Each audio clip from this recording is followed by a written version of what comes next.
আজ আমি তোমাদের যে ঘটনাটা বলতে চাচ্ছি সেটা কোনো বানানো গল্প না।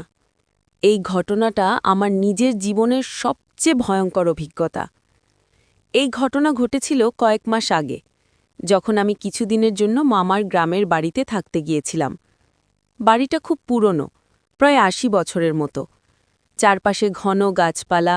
সন্ধ্যার পর পুরো এলাকা এমন নিস্তব্ধ হয়ে যেত যে নিজের নিঃশ্বাসের শব্দ কানে লাগত।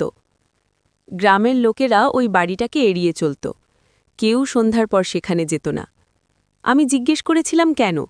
সবাই শুধু বলেছিল, ও বাড়িটা ভালো না, রাতে অদ্ভুত জিনিস দেখা যায়। আমি এসব বিশ্বাস করিনি।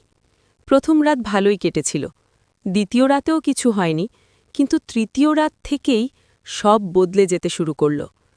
সেদিন রাত প্রায় ১টার সময় আমি মোবাইল দেখে ঘুমানোর চেষ্টা করছিলাম। হঠাৎ ছাদের উপর ভারী কিছু হাঁটার শব্দ পেলাম। ধপ ধপ ধপ। মনে হচ্ছিল কেউ খাড়ি পায়ে হেঁটে বেড়াচ্ছে। আমি ভাবলাম হয়তো বিড়াল, কিন্তু শব্দটা থামছিল না। হঠাৎ আমার ঘরের দরজার হাতলটা নড়ল। খট খট। আমার বুকের ভেতরটা কেঁপে উঠল। আমি উঠে বসে বললাম, কে ওখানে? কোনো উত্তর নেই। দরজাটা খুব ধীরে ধীরে নিজে নিজেই খুলে গেল। বাইরে করিডোরে অন্ধকার, কিন্তু সেই অন্ধকারের ভেতর আমি স্পষ্ট অনুভব করছিলাম কেউ দাঁড়িয়ে আছে, কেউ আমার দিকে তাকিয়ে আছে। আমি দরজা বন্ধ করে দিলাম আর চাদর দিয়ে নিজেকে ঢেকে ফেললাম।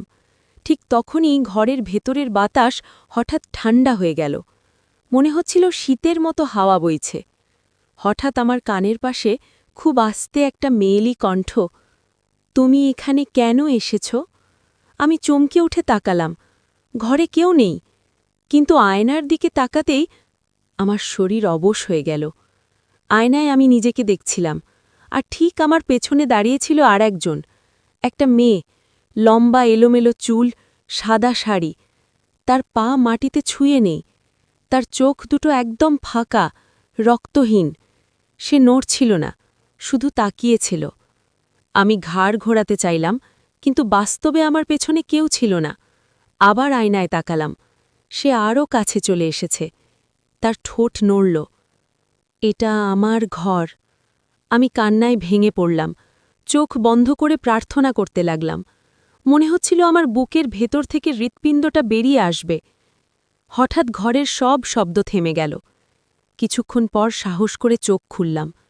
ঘর স্বাভাবিক, আয়নায় শুধু আমি, কিন্তু আয়নার গায়ে আঙুলের দাগ, ভেজা আঙুলের দাগ, যেন কেউ ভেতর থেকে ছুঁয়ে গেছে। সকাল হতেই আমি সব খুলে মামাকে বললাম। মামার মুখের রং বদলে গেল। তিনি আমাকে একটা পুরনো কাঠের বাক্স খুলে একটা ছবি দেখালেন। ছবিতে যে মেয়েটা ছিল হুবহু সেই আয়নার মেয়েটার মতো। মামা বললেন, এই মেয়েটার নাম ছিল অনন্যা। বহু বছর আগে এই ঘরেই সে আত্মহত্যা করেছিল। তার মৃত্যুর পর থেকে এই ঘরে কেউ ঘুমোয় না। আমি যেই ঘরে ছিলাম ওটাই ছিল তার ঘর। সবচেয়ে ভয়ঙ্কর ব্যাপারটা তখনও বাকি ছিল। ছবির পেছনে লেখা ছিল, আমি একা থাকতে পারি না, যে আমার ঘরে আসে সে আমার সাথেই থেকে যায়। আজও মাঝে মাঝে রাতে ঘুম ভেঙে যায়। মনে হয় কেউ আমার কানের পাশে ফিসফিস করে বলে, এটা এখনও আমার ঘর।